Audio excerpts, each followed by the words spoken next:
What's up, guys? This is Bobby Okereke, linebacker with the Indianapolis Colts. Make sure you follow my guys at the Anvil, best sports talk podcast going on with Colts right now. Tune in.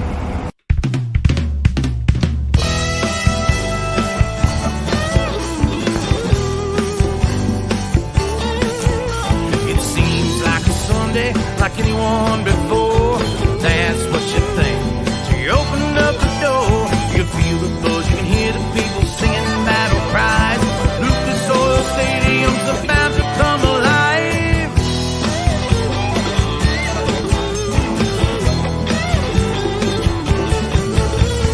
Blue and white jerseys, some old and some new, all gather round South Capitol Avenue. They come for the tailgate, some drive and some buy. Colts fans show up with fire in their eyes, yelling, "Go Host, go Big Blue!" We're in the stands, the tried and true, here to watch this football sensation. Come on, let's go, Colts Nation, the Colts Nation. We take this very serious, it is not a joke. We're back, all the players, we're back in it, coach. We scream and we root, we raise up our fists to support the team from Indianapolis. Go Host, go Big Blue, we're in the stands cheering for you, here to watch this football sensation. Come on, let's go, Colts Nation, the Colts Nation, Colts Nation.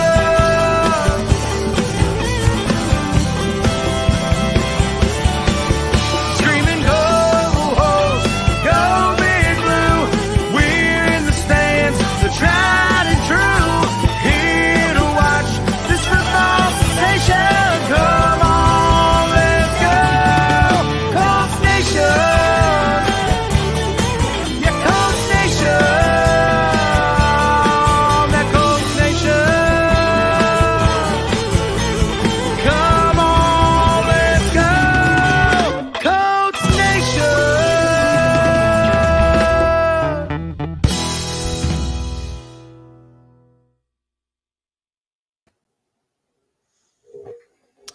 What's good, fellas? What's good? How everybody doing? Excited. Absolutely. While we have you, please like, subscribe, follow on all of our socials: Facebook, YouTube, Instagram, and of course Twitter. You know what it is. We're just gonna get right to it. All kind of things going on tonight, but we're gonna start with a big announcement that we have. So let's go ahead and bang that.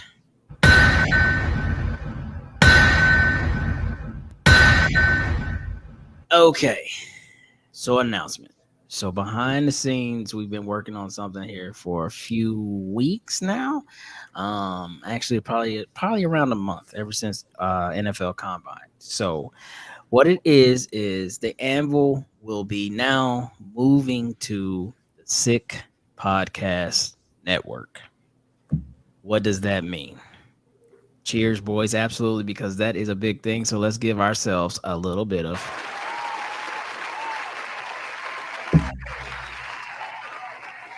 Absolutely, that's huge. So what does that mean? Well, for everyone that has their eye on us right now, for the foreseeable future, due to contractual obligations, we will not be live for a while. Meaning all of our shows will be recorded and then posted to our socials to align with the rest of the Sick Podcast Network. And if you're not familiar with Sick Podcast, they are affiliated with Adam Rank, who is from the NFL Network. He's a writer, an analyst on there, been with the network since 1995. But he has his own show on Sick Podcast, and his show, it revolves around the Chicago Bears. And then there's other cities. The Titans have show down there, and there's a few others. So this is something that is new. Oh man, I see a sad face already. There's And an angry face. an angry face. Yeah. So this is something that's new. The network is new, but it's growing, and it's growing like wildfire, and we are blessed. Trust me when I tell you, we are blessed to be a part of this, and it's only up from here. So we appreciate everyone that's liked, followed, subscribed, pushed us, because we're only getting stronger, we're only getting better. And please do not be feared by losing us live, because I believe that will be very temporary. We just have to align ourselves with what's going on. But Pat, I will pass to you. It will definitely be very temporary. We got to learn these guys' programs and layouts. So they're actually going to be joining us for a couple of shows, just to get us indoctrinated into their system, the way they do things. And they've got a great handle on Twitter algorithms, Facebook algorithm, YouTube algorithms, and those are something that we sorely need. With all of us being grown, having mortgages, having kids, big time adult responsibilities, even with the number that we have on the Anvil now, it's tough to be able to sit and learn and do all these things. Well, these guys are going to come in and do them all for us. Basically, they are going to be our producers of our shows. Absolutely. They're going to set the framework, the foundation. Now, they don't put restrictions on our topics. They don't put restrictions on us, but they want us to follow a certain guideline that aligns with what they are currently building. Absolutely. And what they are building is phenomenal. Indeed, they are. Like you said, Clyde, they are catching fire left and right all over the place. Yep. And for people like Steve out there, who's always said our intro was way too long, you will be blessed to know that it will no longer be that long. If you're tuned in live right now, that's probably the last time you'll see that as an intro for us, because going forward, they will have created something for us, and it's pretty straightforward and to the point. What we're also going to do, because we're a large team, is we're going to have strategic breakdowns of how we're going to present ourselves weekly, meaning like we won't always have a full crew, all five of us. There might be times when it's me, Pat, and Country. Then it might be Thomas, Pat, and Carvey, or whatever it might have you. So there will be times, I believe, when we'll all be around together, but we all have some schedule changes that's going on in our lives and stuff like that. And to make this continuously work with the team that we have and the foundation that we have, we're going to have to, cut back on some things. And that's one thing we all talked about as a team and agreed to. So doesn't hurt who we are. We're still one gigantic family. You'll always see us together, tailgates, at the games, those type of things. But we might, reposition how we do the show as far as who will be here. So absolutely not, Adam. You know that. No, absolutely not. And in my honest opinion, I think that's kind of what sealed the deal for us. We're authentic, and Absolutely. we are a fan-based podcast. Stays the same. Everything stays the same. It's basically the workings that nobody else sees. Yes, is going to change. They've got people on staff to build us a nice, pretty banner to go around the screens. They've got, graphic artists, all kinds of stuff. Fact. So actually it will increase your viewership on this show, because Yes. the aesthetics of it is drastically going to change for the better. Yes, these are things that, as Pat has said, we work behind the scenes. We make a cut and edit here, and we put it up there, and we just believe in what we have said, and it's kind of set it and forget it. Well, these guys are the ones that really pretty it up, really bring it together. And what's really cool about this is what's really, really cool. How you doing, Tressa? For what's really cool about this is that we're going to be in a network with other podcasters in other cities, which then instantly gives us, an in with having, conversations with Titans fans and Jags fans and Steelers fans and whoever else is slowly joining, or I can say slowly, but whoever else is coming into this network. So that's something we wanted to do. It's kind of like an organic thing to be able to connect with other fan bases that already have podcasts. So we can bring you guys, different content, different perspective, than just trying to, give our insight on what we know about the team we're about to play. So there's a lot of perks to this. A And lot. again, wait, P, I'm sorry. And Tressa, this is not the last time we're going live.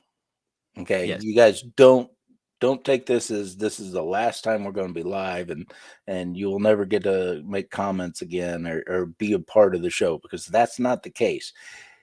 The only case that I'm saying is that we're not going to go live for a month, maybe two, until we as an Anvil crew learn and know their layout. Yes. And Adam J, I won't have to walk you through anything. It'll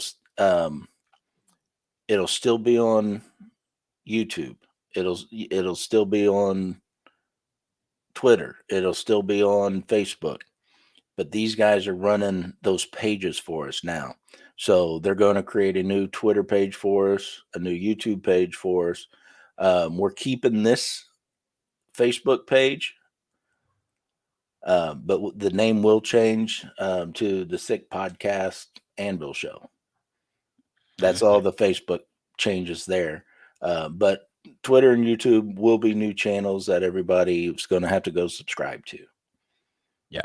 But and then this puts us into their pattern as well. So by doing this, we kind of join into the network, and then we're tapped into bigger things, right? So to bring you guys, more content and more, to me, a positive, more insight to what you guys want to know. I mean, I'm not trying to count my chickens, but I'll just say this year when we met Sick Podcasts, they were in some of the rooms with questions and answers type thing, right? So potentially, we work our tail off, next combine and stuff like that. We might have that opportunity as well. So this is the type of stuff that we're setting up. This is a big win for the Anvil, a huge win for the Anvil. Everything we've done has been authentic and organic for us, and we appreciate it because putting in the hard work has paid off. But we just need you guys to understand that this is a good thing, and stick with us, and we're going to bring you more and better. And it's not just a win for us, it's a win for you guys too. Absolutely. What's up, Kevin? Because with these connections that we're making and the ones that we're going to be able to make with the Sick Podcast Network, my God, you guys are going to get tons of content now. Absolutely. You'll get to see us twice a week instead of just once. Really? Yeah, that's one of the stipulations too. Yeah, we're gonna have 2 shows a week, and we're gonna get creative on how we do that. As far as our topics, we'll still be listening to you. I know we have a couple fans that, no kidding, like send us plenty of good information and good articles to read into our DMs for Facebook. Please keep doing that. We will definitely respond to any questions or any insights and thoughts that come on to our videos. Absolutely, we will do that. I think that we'll have times where we'll just go live outside of the Sick Podcast just to do it, just to say, hey, what's going on? I don't think there's nothing wrong with that, but it won't be an official podcast type thing. So we'll definitely stay with you guys. The Sick Podcast, this is going to be called Sick. So they have a whole bunch of different ones, but ours is the Sick Podcast, the Anvil, right? And it's SICK. Yeah. And like right now they have one for the Titans. It's like Sick Podcast Talking Titans. And I forget what the Steelers one is. Like there's like 10 of them right now because they got hockey and they got other kind of stuff too. Yeah. What's up, Sean? So we're just delivering news. All of this is good stuff. When we got the call today, like, I mean, I'm telling you, like, jaw dropped because like I felt like this was a outside chance for us, but we got it. And that's what's up, Will. And this is a good thing for us, man. So I'm telling you right now, just stick with us. This does not change who we are. We still going to be the wild, crazy guys we always are. Oh yeah. We just have backing now. Like to have backing is huge. We got backing now, and we got people that are helping us do the shit that we don't know how to do, or it's difficult for us to do. And just remember, guys, this is a win for everybody. You guys included in the chat, because we're not here without y'all. You Facts. know, and with the work that's going to be done going forward, it's just going to get better. Our content's going to get better. Our access is going to get better, which means you're going to have better insights on everything else. Look, we said when we started this, we wanted to be the #1 Colts podcast, not by some corny ranking system, but by what we're giving the fans. This is a huge step toward that. You see what I'm saying? There's a zillion Colts podcasts to listen to, and maybe you listen to a couple.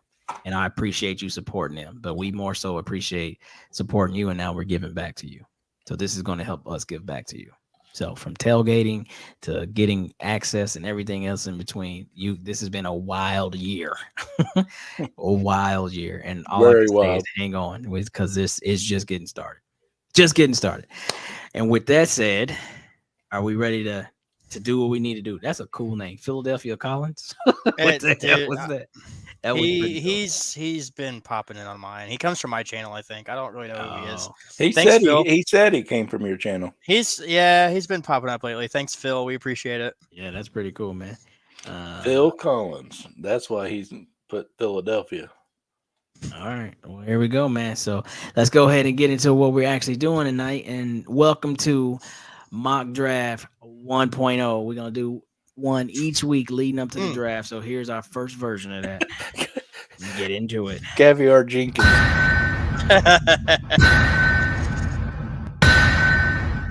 Round 1 fight. All right. With the 4th pick, the Indianapolis Colts select Big Country. Who we got? Look, he ain't even ready. Out the gate. He's a robot. What draft? Time to podcast, buddy. Yes. We got Anthony Richardson. Let's go. Anthony Richardson. Hey. All right. I can get with that.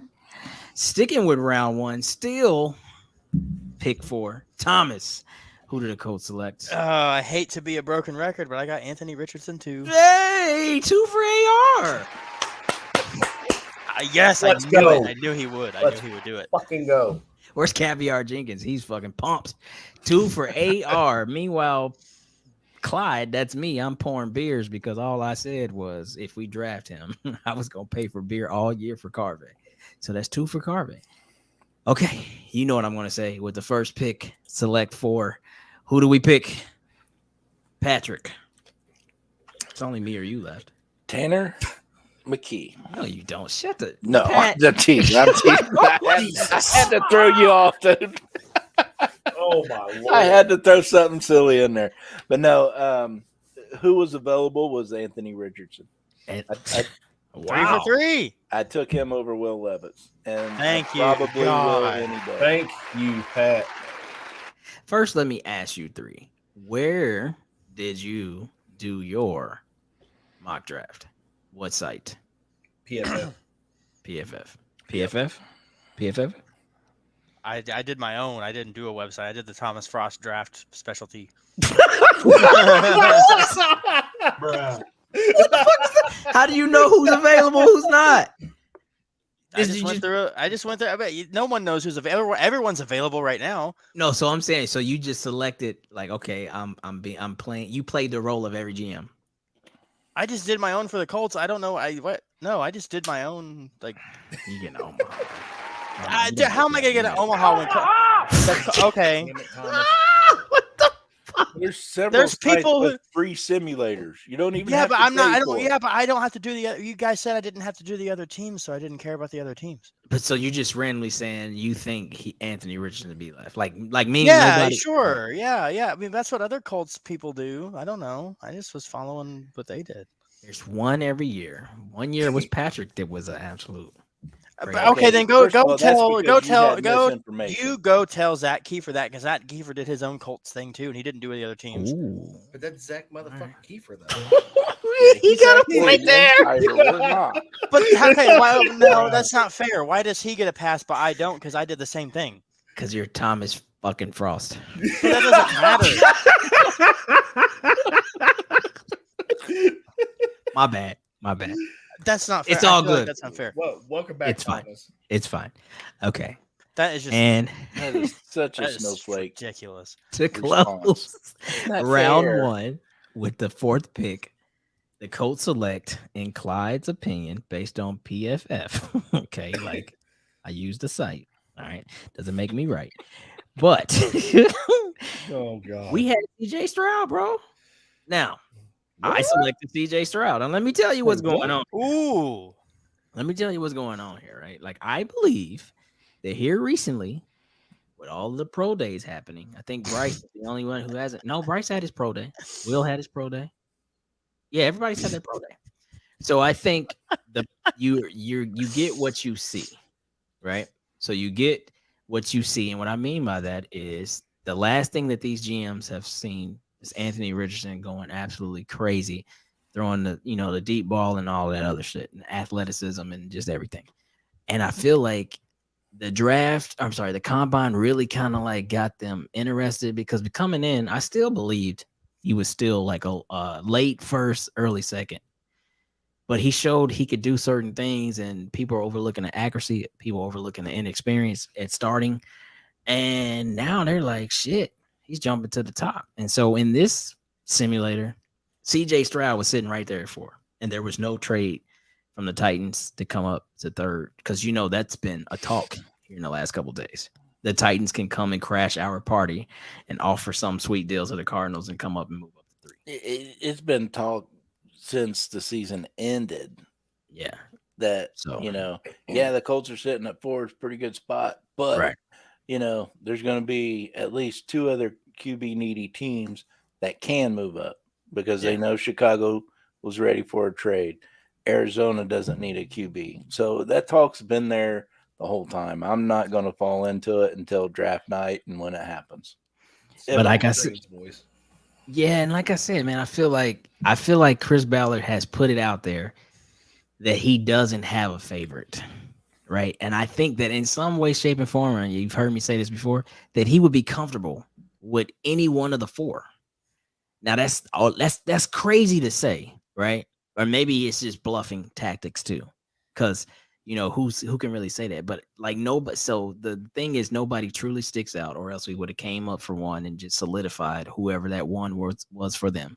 So that's not the thing, and I think that no one has separated themselves either. So in a way, shape, or form, having a quarterback QB, a QB minded coach who can really work with a number of different styles. Maybe he's given the warm fuzzy that, hey, I can work with any one of these guys, a little slight here, a little slight there. And though that does not make fans feel good, because we want ultimately the best player, we might not fear what happens. And we talked about Lamar last week, and who knows, maybe that makes that. Yeah, and that might have been what sealed the deal to get striking the job. It's him saying, hey, that's what I said. No, he said striking. Omaha. But to your anyways, it could have been what sealed the deal to get him the job. Him telling Jim Irsay and Chris Ballard, hey, I know we need a quarterback. These are the top 4 guys, and I don't give a shit which one it is, because I can mold the hell out of any one of them. Facts. Becca, hit us in the DM. Tell us what we're thinking, because we're actually talking about where you guys still trying to go out to KC, all kind of craziness. So let's talk about that. Hit us in the DM. Okay, so round 1, 3 Anthony Richardsons, 1 CJ Stroud. Ultimately, a quarterback was selected by the entire panel. Give yourself a round of applause. Round 2, fight. All right, with the 35th pick of the NFL Draft 2023, Thomas, in your own mind, you select whom? Emmanuel Forbes, cornerback, Mississippi State. Okay. Now we know that you are heavy on the defensive back room, and that's been your staple since joining at Anvil. You're just never comfortable back there. So you select. Is this a big corner? Well, I don't know. He's 6 foot. He's like 108. Okay. He's not. You got to replace Gilmore though. I mean, I think we can agree there. You got to try to replace him. That's fair. Okay. If you asked me this a month ago, I maybe would have went offensive line or wide receiver 2nd round, but getting rid of Gilmore, yeah. Okay. All right. Ooh, here we go, Jerry. I think Ballard trades back and gets Hooker later in round 1. You and Possible. Patrick share the same. It's very there. possible. Yeah. Okay. Get the Hookers late. All I right. seen one mock draft that an ESPN guy, I forget his name, but he had the Colts trading out of the first round completely. Oh, Omaha him. Yeah, I'm like, Gotta be getting can't handle Lamar that. Jackson for that. I can see Ballard trading down, but not out of the Man, first round. I've been there, done that draft when we did that in Tennessee in 2020. I still talk about the pain I felt surviving the rain, surviving the freaking like 200,000 people on the street, only to hear the Colts have moved or traded back. I was like, what? I stayed here for 2.5 hours to get nothing. I was destroyed. Anywho, but okay, so you got a corner, definitely a need. So with the second pick, number 35, Country, who you got? In the second round with the 35th overall pick, the Indianapolis Colts select offensive tackle Darnell Wright, Tennessee. Oh, I thought you was gonna go with DeJuan Jones. No, I've been Darnell seeing him Wright, still around. Tennessee Darnell Wright. offensive tackle. All right, we're moving him to right tackle because you want to keep Rain Man at the left. Yes, I think Rain Man is actually going to be a very big key for us this year. He might even be one of our breakout players this year. Get a little bit more size on him, get that experience in there. We got a new offensive line coach coming in. I believe heavily on, Bernard. So, yeah, put him at right tackle. They replaced, Matt Pryor. So The name just makes you. So, yeah, I'm going with an offensive tackle to support our new quarterback and Anthony Richardson in the I second. love it. I love it. I love it. Absolutely. And now we kick Braden inside to his normal home where he played at Michigan State at right guard. Absolutely. Because he was getting his ass cooked last year at right tackle. Oh, my I don't even God. know what that was about. Jesus Christ, it's the whole line. No. This has nothing to do with that, Teresa. We want a name for our Anvil fans. Tie it to the Anvil, however you want to. I seen Circle City Gridiron Gang. That's a lot to say. CCGG. That is. And Robert Mathis has a company called Gridiron Gang. Oh, and there's a movie with The And Rock there's a called movie. Gridiron Yep. Gang. But not saying it's a bad idea. We love them. It's going to come. I'm telling you, it's going to just pop up and stick. It's going to hit everybody like a ton of bricks. Yeah. So All right, keep 'em Patrick. coming. Round 2, pick 35. The Indianapolis Colts select. Like Thomas, I went cornerback, and I went with Emmanuel. Yes. Oh, Let's go, Pat. Let's go. I absolutely did. Okay. All right. Look at you guys. He was. I don't know anything about the guy, except for he was the highest cornerback available. Okay. And that's what I took. But yeah, the same thought process as Thomas. I had to replace Gilmore. And honestly, I can see several cornerbacks getting picked up in this draft. We need help. See, here's where I am with this. In rotational pieces, whatever. I mean, Kenny Moore, he'll get Gus Bradley's systems down. Isaiah Rodgers is a beast.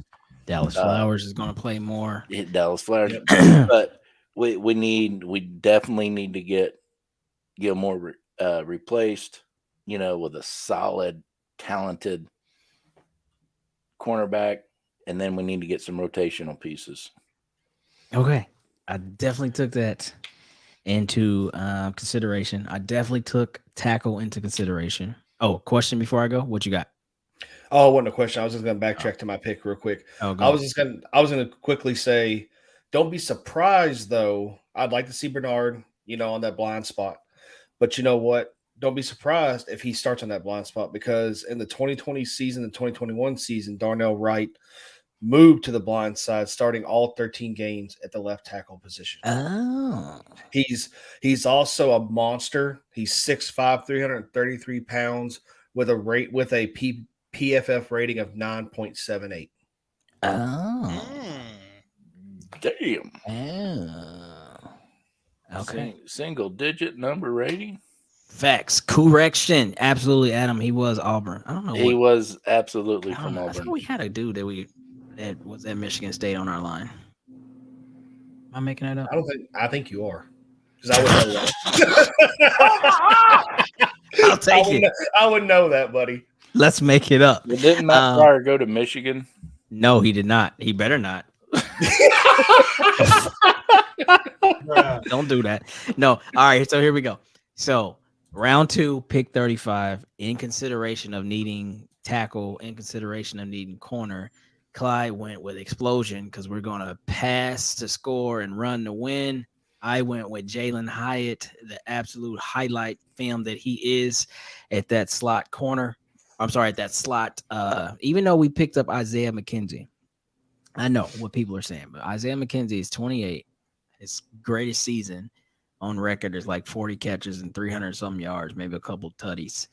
But we're talking about a kid that had a 5 touchdown game in the biggest game there is, Alabama, and torched them. Like torched them. If he gets a step on you, it's over. Football speed and maybe the speed we seen at the combine, not the same. In football speed, if I'm running past you, nobody's clocking what I'm running at. They're just like, oh, you can't keep up. And so I went there because I feel like he can be what Paris Campbell maybe never truly became for us due to injury, despite having more guys in the room now like Isaiah McKenzie. So I went with Jalen Hyatt. So that's my pick. ranking. That's a hell of a pick. And that's my pick. And we're only doing 4 rounds for a reason. I decided to only do 4 rounds because, you know, once you get into the later rounds, like you really got to put your study hats on. And since this is mock draft 1.0, just kind of wanted to get some fillers, just kind of seeing what the fans are putting out there, seeing what, you know, everybody now on NFL Network is putting things out there and just doing some comparing and contrasting before we get into the depths of it. Because I just don't want to haphazardly select. So only 4 tonight. But can you imagine how many people's using the PFF simulator right now? Right. If that was, if that don't blow up the internet. if it collects money, they're like rich, bro. Some kind of way, they're rich. Yeah. Oh God, here we go. What? Not reading. That's the reason.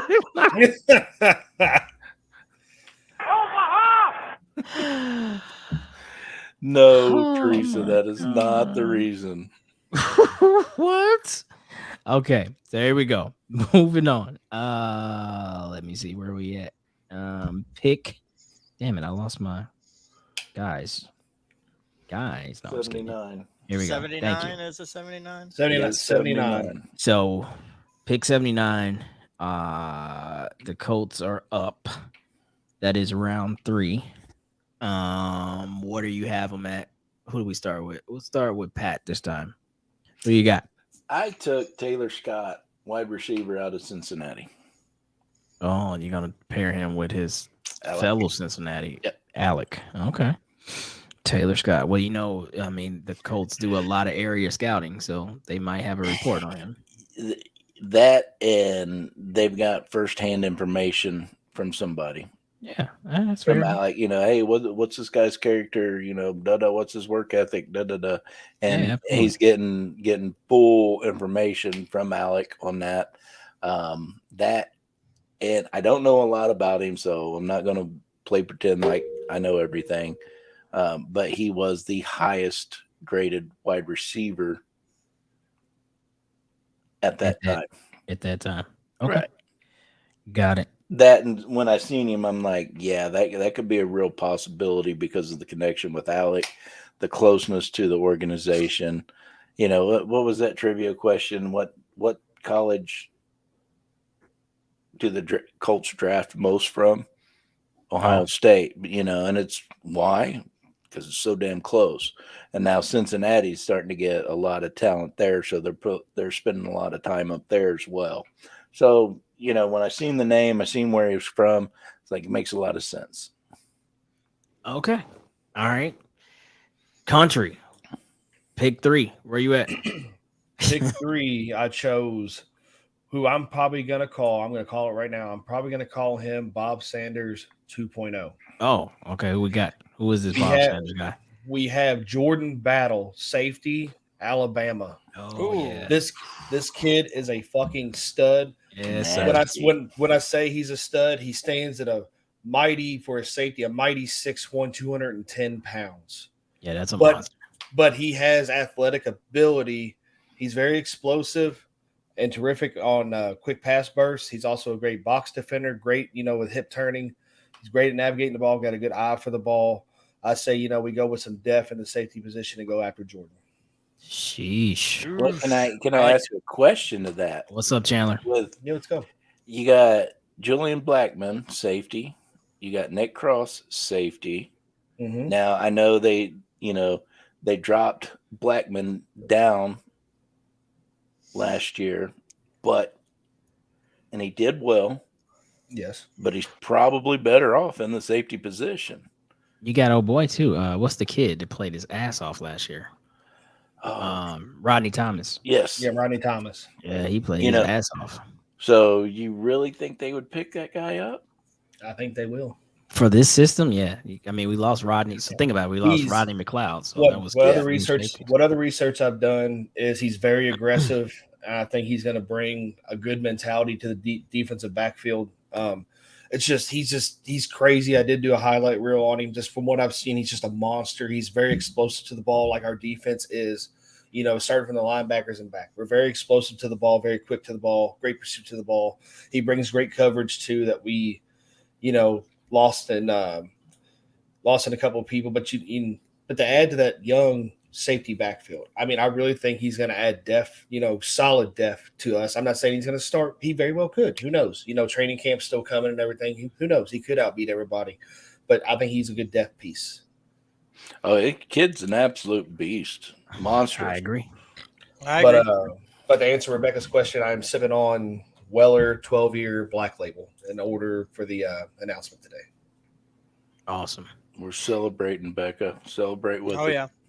That is everybody's wish that Nick Cross, because he started to start the year and then he just didn't get with the program and became a special teamer. So I think that'll be a learning experience for him because we know his athleticism is off the charts. He will make plays. But okay, where you at, Thomas?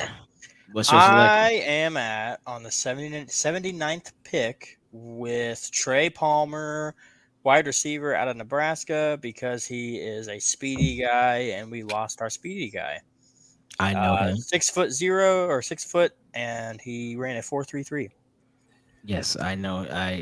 My Michigan games, I've targeted him. He's made some noise in those games. Okay. All right. My pick, yes, I'm a homer. Though I'm not from Michigan, that's my school. So I went with DJ Turner, 6 foot corner. Athleticism is absolutely ridiculous. He's the second highest rated athleticism score this past combine. Ran a 4.26. Great tackler. That's the one thing that you have to have on the edge. You got to be able to tackle. He plays in the Big Ten, so he's playing against big running backs. He's playing against speedy receivers when it comes to teams like Ohio State and Penn State. I think in Ohio State game he had like 7 or 8 solos, like where it's just one-on-one, and you know how explosive those guys are out there. Marvin Harrison, I can't even say his name, Njinba, whatever the hell his name is. But moral of the story is they have dudes out there that can make plays, and this guy has showed up. Actually, he showed up both years, back-to-back years, because I mean, not to toot our horn, but last 2 years we've beat the Ohio State. But anywho, that's neither here or there. But moral of the story is he showed up in both those games. So I think that'll be a big key piece to the secondary. So I went cornerback with that pick. That's the only time I'm going to root for Michigan too, by the way.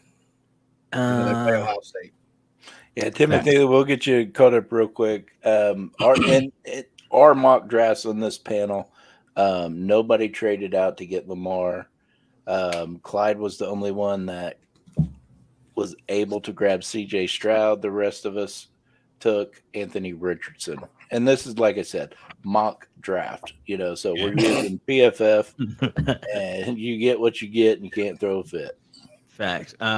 So Minshew Mania definitely, Shane said it himself. He came here to compete, right? Like, I think he's being absolutely hail Michigan, hail the victors. But like Shane said, straight away, Like he came here to compete, so he just wanted to put it in perspective. Like, hey, let's not get crazy here, right? We're still going after a young guy of some sort, Lamar or draft or whatever, but we do need a quality backup that understands what I do. I mean, so that's the key. Like that's not be funny. Minshew was a part of the Super Bowl run last year, and not just in the backup capacity because he had to start 2 games. Played a hell of a game against Dallas that just, they didn't win that one, and then he won his other game. But in both games, though he had a few turnovers, he still had big numbers. I think he gave Dallas like 350 or something like that. I was just gonna say I thought it was a little higher than 350. It might be a little bit higher, but yeah, he was throwing it all over his ass off. Yeah, facts, making huge, great plays, great passes. So, that's something to consider. We've had statues, right? Like, last year we had the twin towers of statues. Nick Foles is 6'6".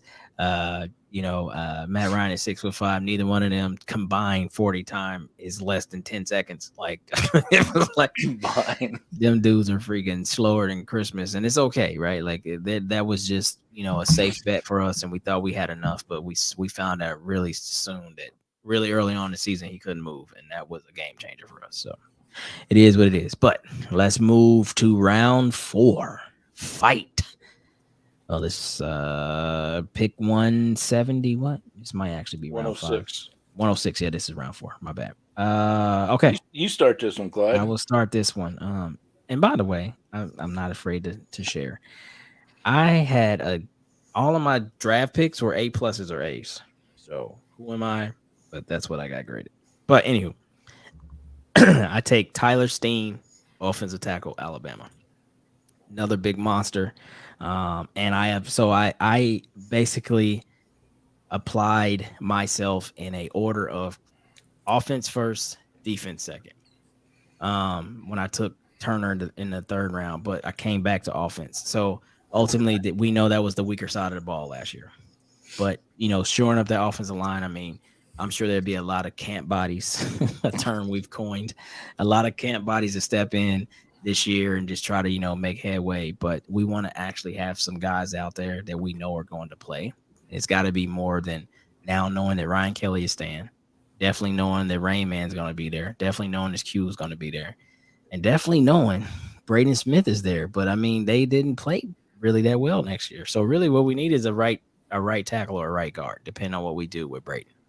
So there goes Adam with some stats for us. Yeah, that's what I said. 355 yards, 2 touchdowns, 2 INTs, and one running touchdown. Yeah. Not bad numbers. People laugh at Minshew, but he's solid. Yeah. That was like I watched that game. It's like for Dak. It was like Dak was rated as like a top 20 player this year, and they were replaying games. But meanwhile, I was still watching what Minshew was doing. I was like, damn, he was getting it. So, yeah, that's where I went.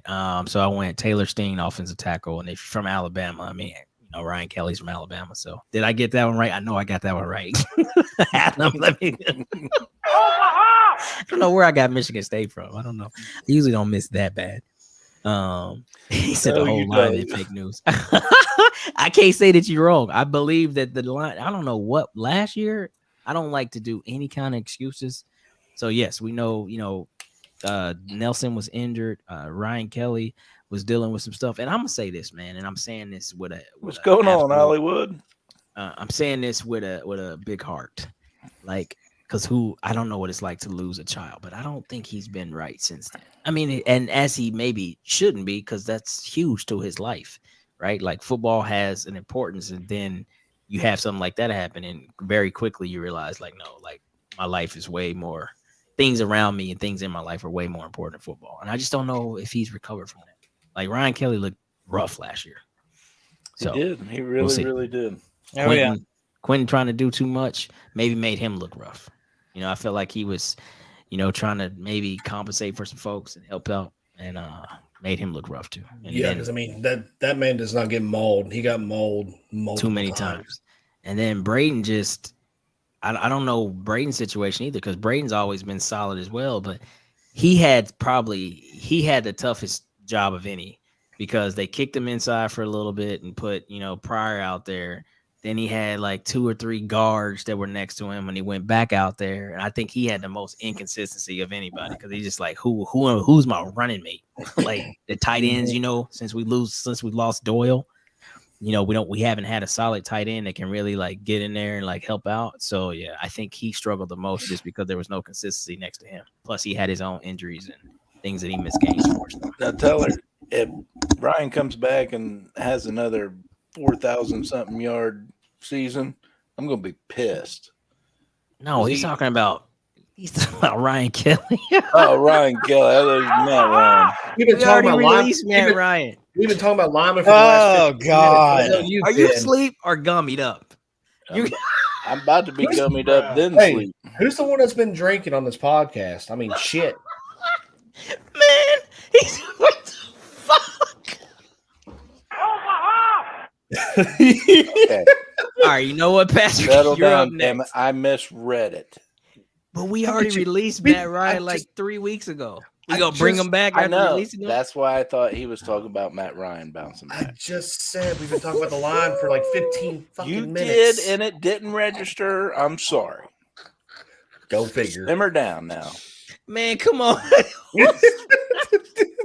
All right, Pat. Who's your 106 pick? Exactly who you had. Taylor Steen? Yep. Great minds. There you go, buddy. All right, way to bounce back. Yeah. But before that, we get any of those Alabama offensive linemen, we're set.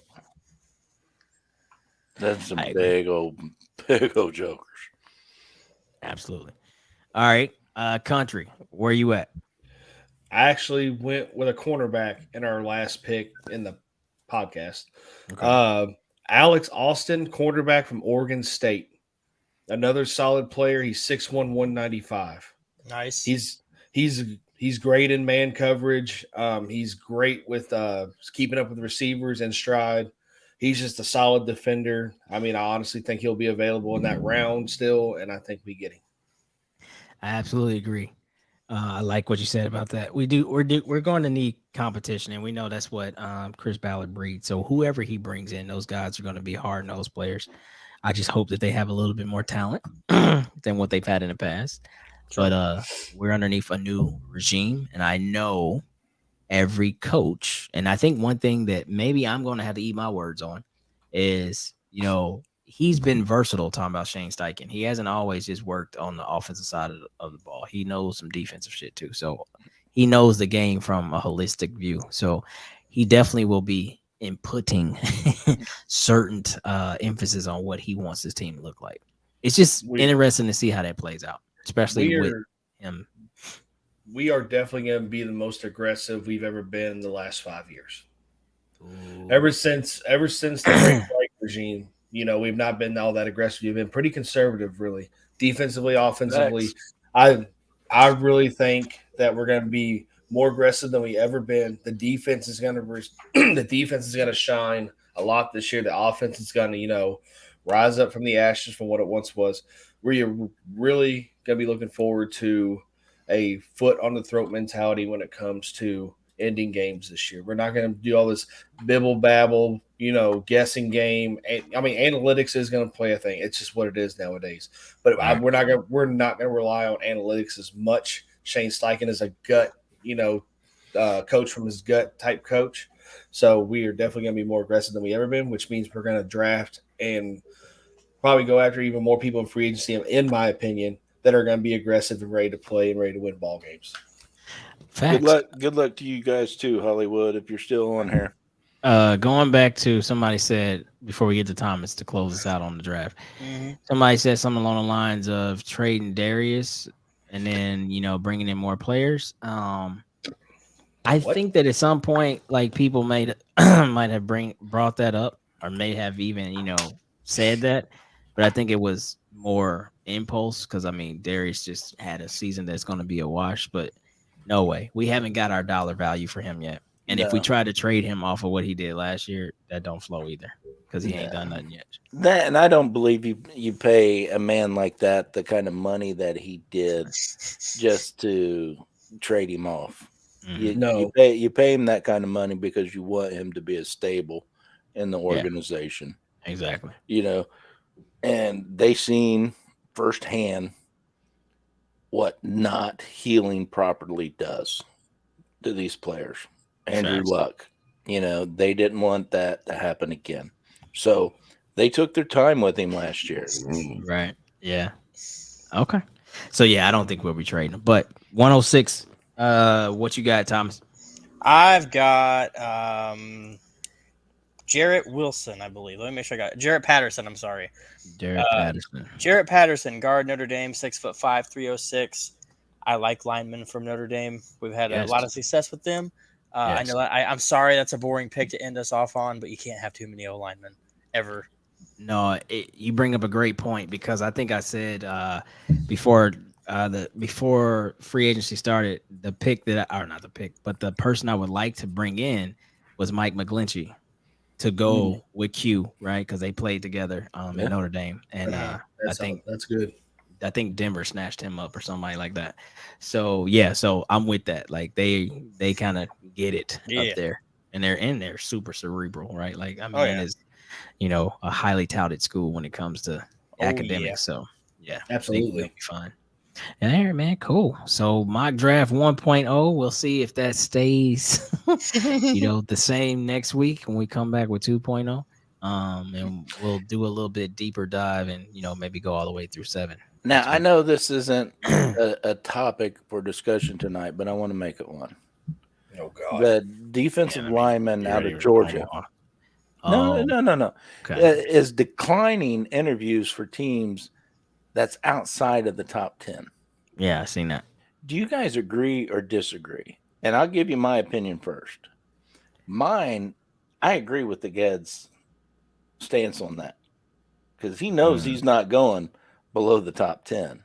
So why waste all that time, energy, and effort when these other teams are only trying to get notes on you because they know they're going to compete against you? Okay, well, why give the other teams an edge like that? So I agree with this kid, but what do you guys think on that? Well, let me ask this before I answer, and then I don't even got to answer now. It's not. So has he been cleared of what's going on with him? He has not been cleared. Okay. As far as charges being dropped or anything like that, but he claims that they're going to be dropped. Oh, because he didn't do nothing. So he wasn't driving at excessive speed. Well, that part, yeah, but that's not what put him in jail. He didn't cause the wreck. Was he racing? Yeah, but that's a fine. That's a ticket. Okay. All right. So now I'll say this. I don't agree. And I don't agree because here you are you haven't even set a foot on a football field, and you're already telling organizations what you're not going to do. This is why. How many drafts have we witnessed where somebody was supposed to be a lottery pick? Aaron Rodgers, Geno Smith, there's probably a few more to go around. And they end up being second days, or in Aaron Rodgers' case, he was picked 24, so way late. Moral of the story is, I don't care what your people are telling you around you. You have to carry yourself like the professional that you hope to be. So I'm taking interviews with everybody. Fuck talking about giving them insight. Hey, sir, if I'm drafted to, the New York Jets or the Tampa Bay Buccaneers and everything in between, I am this player right here. This is who I am. I want you to understand that. I will let you know that I will be the hardest working, SOB there is out there. Like I the more exposure, the better, in my opinion. So shutting people out, like, no, yeah, you're too far down the line for me. Like I should be up here. Because then what happens when you don't? Let's just say you don't. We've seen weirder things in this NFL. Yeah. Right? Well, Ray Lewis back in the day was projected top 10, and he didn't go until like 24 or something. Yep. And he's a first ballot Hall of Famer, 2-time Pro Bowler, or 2-time Super Bowl winner. Champion. Can't tell you how many Pro Bowls he got. But the moral of the story is you have to mentally take the arrogance out of who you are. And because at some point you're gonna get humble. Prime example, right? And he did go high last year. Jordan Davis got selected. He didn't go high because the Eagles didn't pick high, but the Eagles selected him. Mm-hmm. He was an absolute terror right, at Georgia, and he had some highlight great moments, but he got injured this year too. Moral of the story is this is the NFL. So don't just think it's going to translate like the way you were dominating at Georgia, bro. Quentin Richardson, healthy, is in front of you now. Yeah, this ain't a walk in the park. You know what I'm saying? Put another great tackle out there right now. These are the dudes that are in front of you now. Trust me when I tell you, this ain't a walk in the park. You know what I mean? So you still have to carry yourself. And I would be, not that anybody can hush anybody or control anybody, but if I'm your agent, look, that's not the type of soundbite we want. We don't want to put that type of energy out there. Like, I can definitely see that fact. yeah. And, You need this what you're NFL saying. more than they need you. That's what you need to understand. Exactly. So that's my thoughts. Long-winded, but I'm sorry. Pass it Right. around. What y'all think about it? I'm gonna carry on with Clyde, Pat. I disagree, and it's gonna sound funny when I say this, and it's gonna be funny. But you know what? You're gonna have that kind of fucking mentality when it comes to football. Go fucking play basketball. He's right. I mean, seriously. Because seriously, basketball is a team sport overall. It's classified as a team sport. You have 5 guys. Blah blah blah blah blah. Yes, but you know what? It comes. But you only look at one highlighted player. You only look at this. You only look at that. The stats of one player determines games a lot of the time. Yes. But guess what, though? Football is a team sport. If you're really that fucking competitive and you're really that fucking good, you'll go anywhere and make a championship team or do your best to make a championship team out of the team that you're drafted to or you go to. Don't matter if it's the fucking Jaguars or the Browns or whoever. You're going to go there and you're going to fucking compete and you're going to go there and show who the best you are. You're going to try to win a championship, period. All he wants to do, he wants to go to a talented team, a top 10 talented team, knowing he could probably win a Super Bowl in probably 2, 3, 4, 5 years, and get the recognition that he thinks he deserves because he's blah blah blah blah blah. So you know what? To him, to that type of mentality, no, that's not the mentality to have. You're good. Okay, I get it.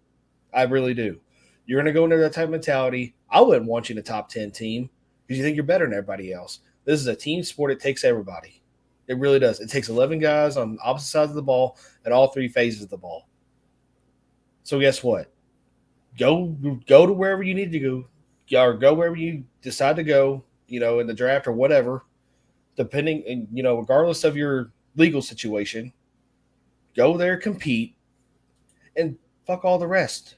Be the best at your position and lead your team to victory in any way that you can do. Period. That type of mentality is not needed. I preach that as a coach. I preach that as a player. You're going to be arrogant out here. There's one thing to be competitive. But you know what? To be arrogant, we don't need that shit out here.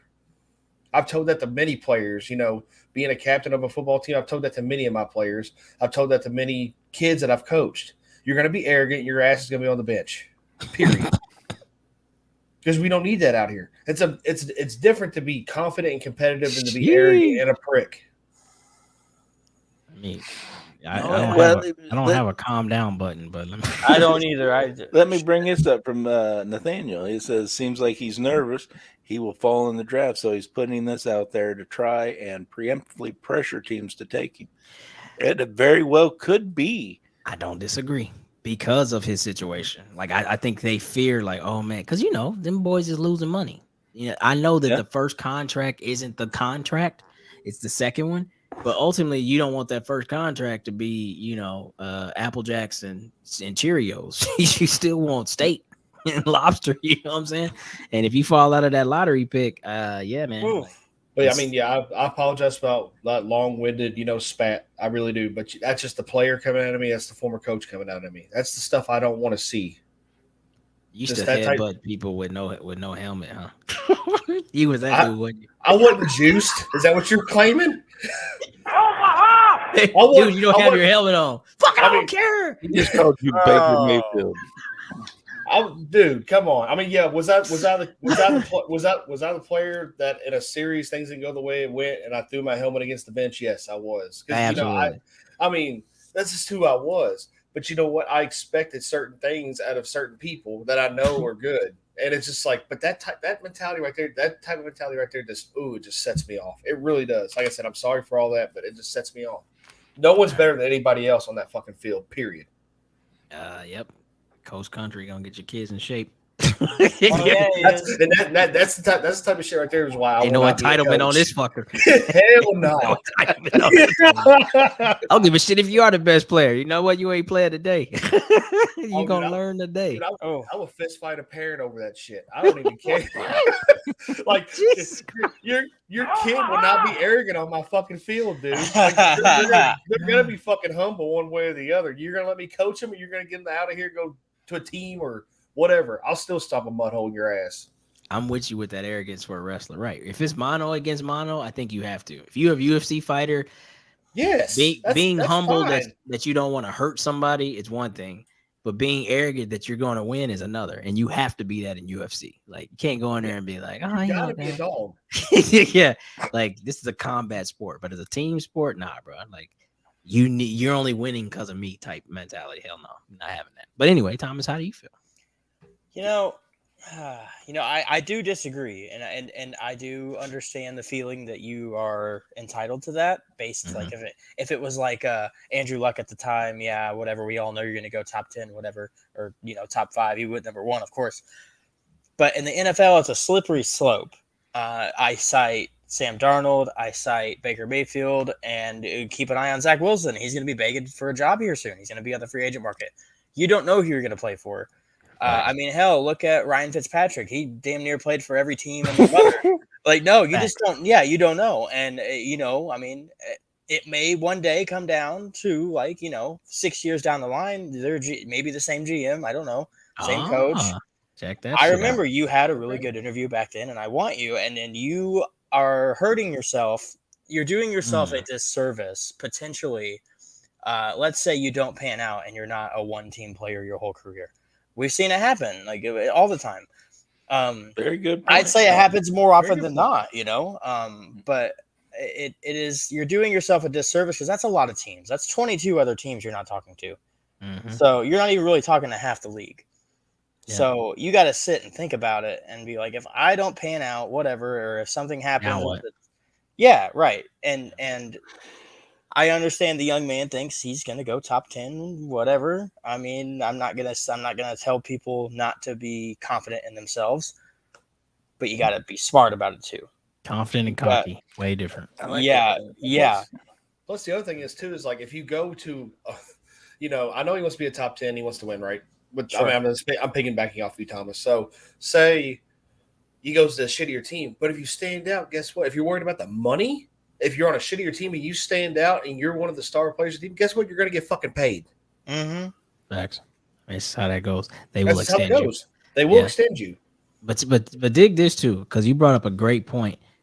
And Jalen Carter could very, very well have, the amazing career that most people think he will, or he could be a Jadeveon Clowney type. You remember how Jadeveon Clowney coming out? They were like, man, this Adam J brought Clowney up. Yep. This could be, I didn't even see that. So I'm not stealing your thunder, Adam J. But I'm just saying, like, people thought that Jadeveon Clowney could be the best defensive player since like Lawrence Taylor. Like his tape in South Carolina was disgusting. It was demolishing, dude. The dude was disgusting, and that was SEC football. And they're like, yo, if you're doing this at the highest level, like, holy shit. And yeah, injuries here and there. He had a season or two that was really good in Houston, but since then, bro, come on. A failure in Tennessee, hasn't really caught traction in Cleveland. Who knows where he'll be next year? He's still relatively young. Seattle. Oh yeah, Seattle. Forgot about that. Like, see, he's becoming washed over, and it goes to Thomas's point, right? Like now, those GMs are like, "Oh, I remember you were, kind of a jackass." Yep. Before the draft, and he was like, "Oh, I'm going here." Like, well, yeah, we'll go with a younger guy. You know what I'm saying? I'll draft my guy, type thing. So, and he's man. Look, not to bring up another, and we're gonna hit that real quick before we get out of here. But not to bring up another thing, but let's just talk about this very quickly. The NFL is a cold place. And what I'm saying is, though it's competitive, these 32 owners in some way, shape, or form have friendships. I like to think of it. I know we don't talk politics, but I like to think of like, yeah, I'm sitting on this side of the aisle, you sit on that side of the aisle, but everybody in that chamber knows everybody. See what I'm saying? Yeah. And with that said, look at what's going on with Lamar Jackson. It's almost like nobody wants to be the person that breaks whatever covenant they may have. And I'm not saying it's a conspiracy, but to not be making a play on a 26-year-old MVP, once MVP, and it's based off of him missing 11 games over the last 2 years is absolutely ridiculous. Like, it's fucking crazy. Deshaun Watson sat out a whole year and had allegations up the wazoo and still got paid. So something ain't right. So I say that to bring it back to this. Saying the wrong thing and burning the establishment could then lead to your demise. Just leave it there. Now, to hit this real quick, because we're running over time, but what's our thoughts on Will Levis and Bauman interviews? So I'm the type of person that these sources that we all pay attention to usually give us cliff notes, right? Or they take the wrong sound bites out of things. Or I don't say the wrong sound bites, but they highlight the bad parts of stuff. I remember Nick. Do you remember when Nick took the job with the Eagles, Nick Sirianni, and he had the worst intro ever? Like he was like talking over. Remember how bad it was? Yeah. And they just made it seem like he said nothing there. But if you go back to what he said, he basically was like, "Look, we're going to win, and it's going to be sooner than you think." And the damn dude was in the Super Bowl 2 years later. So, yeah, there's that part, and then there's that part. So I would say with this, I would just be interested to see more that come out and actually read more of what is said that's the bombing and whose perspective that really is. Because shit, he's still getting fucking visits, right? So people are still wanting to talk to him. We're still linked to him. So who knows? So that's my thoughts on that. I mean, not only that, but you got to think about it this way. I mean, I'm not the biggest Will Levis fan, obviously. I've stated it multiple times. But kind of just in his defense, they're supposed to prepare these kids coming out of college for these, for these media, for this media, entourage that's in the NFL. It's a completely different breed of media, right? Mm-hmm. So whose fault really is it that he's bombing interviews? Is it his agent? Is it a team that he has together for, to help him with that type of stuff? I think so. I mean, they're not preparing him well enough. So he's not. I don't think he's bombing him on purpose. I think it's his team that he has behind him. Honestly, that's just my opinion. But they're supposed to prepare for that type of stuff, and they don't. And it sounds like they're not doing it. I agree. And I think that's something that, he has to understand when he's in these interview rooms. Like, I feel like it's just like when you're asking the kid a question, like my own kid, and they're trying to tell me the right answer that they think I want to hear. Like, just be honest with what it is. Like, if somebody says, if you're looking at a shitty play that I made and somebody was like, yo, what were you thinking on this play? You could be like, in all honesty, I read the coverage wrong, completely blanked out and missed the backside, whatever. Just be honest. Don't beat around the bush and say crazy shit. That's just my thoughts. And I think that at that point, the first time you do that, and now whoever you're talking to starts to loop your shit, and then they start asking you like questions like a lawyer would ask you, now you're fucked. Oh yeah, dude. And it gets like that too. You have the people like the Greg Doles and shit. Yeah, Omaha, that asshole. I mean, yeah, seriously. Like, how do you go? Like, I really feel and respect the people who answer him, because it's like, dude, I'd go off on your ass. I really would, you arrogant prick. That's a tough one, Adam. That Clyde, your comment reminds me of when we had Zaire on, and it was right after a game that he got a big. Yeah, I asked. He got the pass interference against the Eagles, and he just flat out said the truth of it. He goes, "I got burnt, and I wasn't letting him get that touchdown. I'll take the PI." Yep. I remember. That's a humble player. Yeah. Yep. That's a tough one, man. Like, and if the Titans do make the leap, I think right now I was just about to rank it before we were closing out. I was gonna say right now, still to this day, after seeing them all, with the exception of Hooker and Bryce because they didn't throw, Will Levis, though he had some highlights, I was really messing with Country that day at the combine. Will Levis is definitely still number 4. Right, but I was making it seem like, oh man, he can go one. Country, you had him fired. He was hot. So Will Levis is still drinking. So in that case, he's on crack. I know. I was like, what is this motherfucker talking about? Meanwhile, Country cracking beers and drunk as shit, and I'm sober. But I'm talking like the crazy person. He was hot. I was just messing with him though. I was like, man, security was looking at him and all kinds of shit. You about got that man thrown out over those texts. Oh, I wasn't that fired up, Pat, asshole. I was sitting right next to you. Yes, you was. That was Rebecca that almost got kicked out. I really think that Hendon Hooker becomes the conversation for sure if that happens. If the Titans jump, I really think that becomes a conversation. That's going to be, we will take a long time to draft. That's what I mean. So we'll use our whole Yeah. 10 minutes and it'll come in, and because we're at that point, we're selling the best deal, right? Like, who's gonna give us the best deal to come up to 4, and what do you need? So we'll be waiting to see. Oh yeah. I think Oh, they're for already sure. having the conversation because I think Ballard's already made up his mind. He's not moving off of 4, not Oh, going yeah. up, upwards, anyways. Upwards, yeah. You know, so okay. So if 2 other teams that need quarterbacks leapfrog us, who do you think we're going to sit? Okay, it could be this guy, it could be that guy. Can we live with either one? And from what I'm hearing, the degree of separation between AR and Levis isn't that great. So who's ever left, I honestly think That's what I said. they're going to grab. And that's what I said, with the exception of the 40 time, right? I mean, you know, AR was at 4.44 or something, 4.4, and I don't know what Levis ran.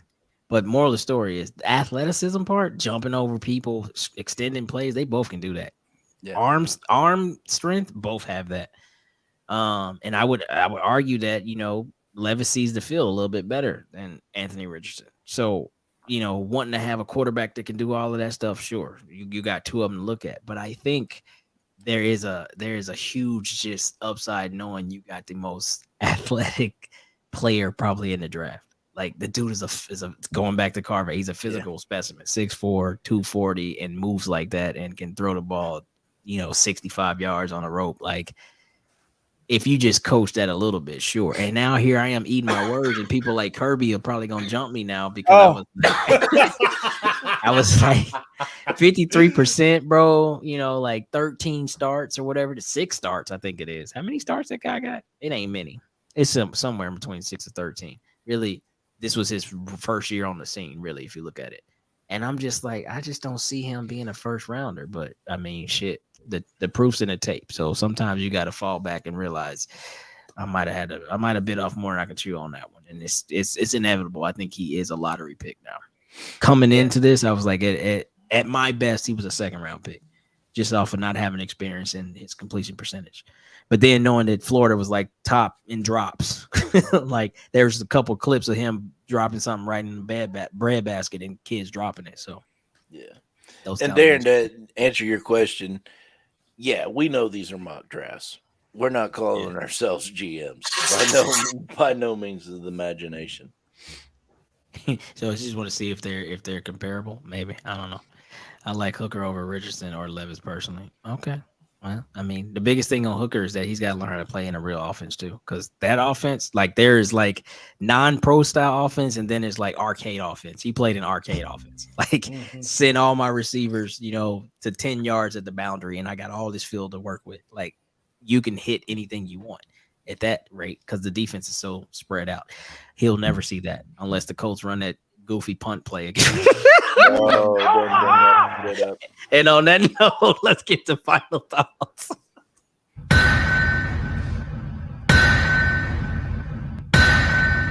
All right. Final thoughts, man. This has been a good show. Country, do your thing, big dog. Mr. Frost, you haven't been on here in a while, so you get to go first on your final thoughts, brother. Yeah, I'm going to give a shout out to everyone who's being patient with us, even though it hasn't started yet. In this transition to Sick Podcast, it's going to be a change for everybody. And I want to thank everybody in advance. And for those who are upset about us not being live, there will still be live shows, I'm sure, in some capacity. Heck, even if you just want to come hang out with me, I'm going live after this on YouTube. I call it Talk About It Tuesday. Whatever anyone wants to talk about, Nice. I'll be going live about 10:30. I know that's going to be more niche to like my subscribers, but you guys are more than welcome to come. We talk about whatever. So you'll still get some of us live, whatever avenue we choose. I don't know what that's going to be. But don't give up on us yet. I mean, I know it's going to be a change, but just bear with us. It's going to be worth it. I agree. Awesome. Yeah, we got a good thing coming. Voice, what you got? Yeah, man. You know, I will say this: when you actually have faith in something and you have a team like we have and you believe in something, so faith and believing in something, you put your best into it. And I remember, because I'll open you guys up to my world very quickly. But one of my goals this year was to do all I can to make this podcast get a bigger audience, not just for numbers, but just because I felt like we could do more. And I would like to say that anything I've done to help us get here, like I would do it 2 or 3 times over if this was the same result. So, moral of the story is whatever you put in, honestly, you should get the best out of if it's really genuine. And I feel like that's something I have learned just in this short amount of time. I mean, since you guys, gave me the honor of coming on after Indy Boys kind of faded out, I still knew I wanted to talk Colts football and stuff like that. Just didn't know where I was going to do it. And here we are. And the shit I've done this year, man, training camps and meeting players and, interviewing coaches and players and going to the combine and getting this opportunity now, talking to Chris Ballard, like what? It's just a whirlwind of what's happening in just a few months. You know what I mean? So I'm down for what's next, and I can't wait. So let's get sick with it. You feel it? I like that, brother. I like that. Big All P, right. what you got, brother? Pretty much falling right on Clyde's time. Get off my no. I'm just Jesus. But I've always taught my kids, if you want more, you give more. And we've done the same thing with our work ethic. We get to as many games as we can. We get to the combine. We get to the events that we possibly can. I mean, me and Country went to a different state last year. Quiddy Pay, right? Yeah, Yep. to meet up, Quiddy Pay, and got to him. He shouted out our show. It's you good. Oh man. Talk about people interrupting. Son of a bitch, that made me fuck the fuck up. Look, you got him fucking stumbling. You do, now. but anyways, the point is, just like Clyde said, if you want more out of life, you got to give more, and it'll come. So it's not that we're anything special. It's not that we have any privileges. It's not this. It's not that. Work ethic, getting out, doing the best job you possibly can, making the best connections that you possibly can. And now we're tied with the Sick Podcast and Adam Rank. Super crazy. Big names out there. Absolutely. And to finish my final thoughts up, I definitely want to thank everybody in the chat, everybody that follows us, everybody that supports us. You guys are a big reason this has happened. Do we have the largest number of all? No, but we damn sure ain't got the smallest number. Guys, valid out, and cannot appreciate you guys enough. I don't know what's going on over there, man. You went to Star Wars somewhere. It sounded like Darth Vader. He was like, I don't know. Anyway, Country, Clyde, I am your father. you're not. Bruh. You're fucking not. But You never know. Shut the hell up. You're 83 and me. Country, do your thing.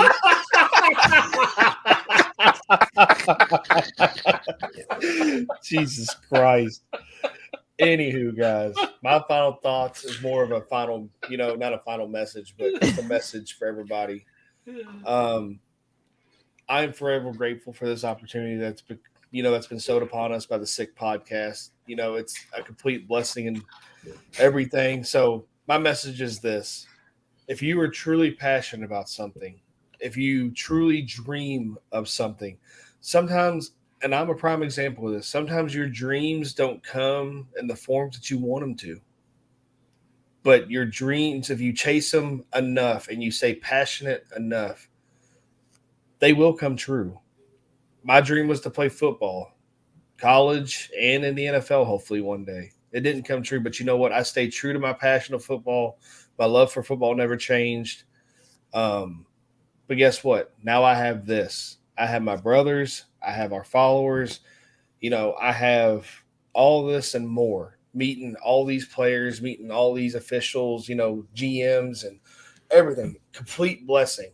And, even 3 years ago, I know people usually use the term 5 years, but 3 years ago, I never imagined me doing this at all, So whatever your dream is, whatever your passion is, keep at it, keep loving it, because you never know what opportunities are going to come to you. You never know who's going to come to you with an opportunity like we have for us that came to us today. So keep at it. Like Pat and Clyde said, do the work, stay passionate. And you know what? You'll never work a day in your life, because this here, yeah, we put a lot of work into it. A lot of thought, a lot of stress, a lot of sweat, a lot of tears, But you know what? It's not work to us. All that's passion. We love this. We love doing this every single day. We love chatting with y'all. We love chatting with one another. So, you know what? The main message is keep passionate and keep dreaming, because you know what? Life's too short not to do that. Facts. Facts. One last thing before we leave. Pray for the Cardinals, the Cardinals fan base, because they're about to go through the rickets. Y'all, the wickets. Did y'all read that about Bidwell? Uh-oh. Oh, when y'all get off of here, read what's going on with Bidwell. Remember what Robert Sarver had going on with the Suns not too long ago, and then the Clippers guy, he's got all kind and now also to add to the fire, they said that there's allegations and proof of cheating, like cheating games and things like that. Oh. So read that about the Cardinals, because I feel like they're about to be the next team to be in one of those crazy scandals. Oh boy. Basically told Snyder, hold my beer. And on that, get us out of here, man. All right, guys. We love y'all. Thank you all again. We couldn't do none of this without y'all.